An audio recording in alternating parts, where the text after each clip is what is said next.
This is Soraya Diasi-Kofelt. I wanted to report to you on what I learned today from the various gatherings that I attended.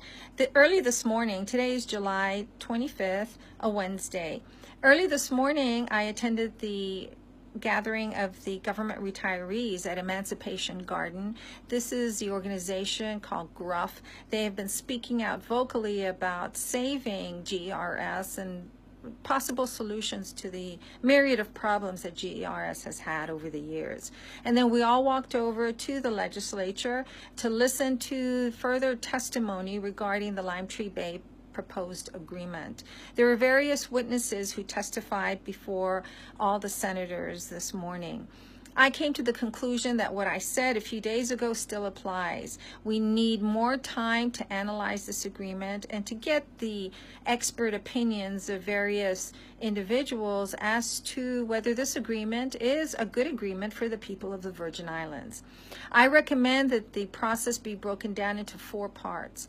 The first part would be analyzing the agreement itself regarding the upstart of the refinery. Second would be the payments being made out from the initial payment to the government of the Virgin Islands. Should what the governor proposes be actually how the payments should be paid out.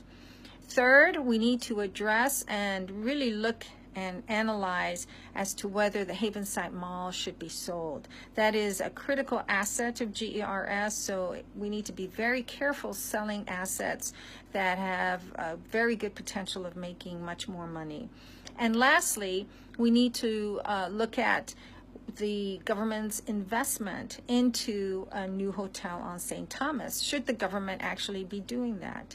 So these are the 4 areas I believe the senators should break down this agreement into. It was discussed this morning that the Senate should not proceed and listen to all these issues and make a decision all at once, but there was disagreement as to what would be done.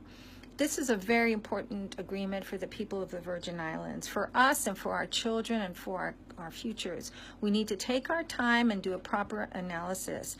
As I was outside in the hallway, I did run into Jose George, who is the post auditor at the legislature, and I asked him if his office had done a post audit analysis. He told me that an analysis had been done as late as last night. I asked him if I could get a copy, and he said that he was sure it could be made publicly available, but he did not have a copy with him.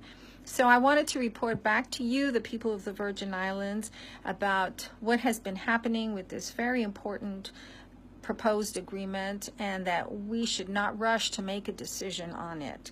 It is an agreement that must be considered, but we must always put the interests of the people of the Virgin Islands at the forefront of every decision-making process. Thank you and have a great day.